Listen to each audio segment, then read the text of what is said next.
情緒教室，尷尬的對話。Sophia 喺學校遇到一個新同學，叫做 Oscar。佢想同 Oscar 交朋友，但係佢第一次開口嘅時候就非常之緊張。Sophia 鼓起勇氣行上前同佢講話：Hi，我係 Sophia。但係跟住落嚟嘅對話就變得有啲尷尬啦。Sophia 唔小心問咗 Oscar：你鍾意食啲咩啊？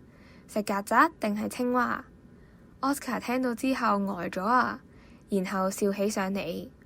Sophia 都唔好意思咁樣笑咗幾下，先意識到自己問嘅問題太奇怪啦。最後佢哋一齊講起自己鍾意食嘅食物，慢慢開始變得開心起嚟啦。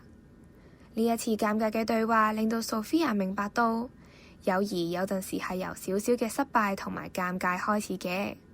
只要願意嘗試，保持開心就冇問題㗎啦。想聽更多故事，可以致電27778899撳2字，或者喺 YouTube 搜尋小樹窿電台 Podcast 頻道重溫。拜拜。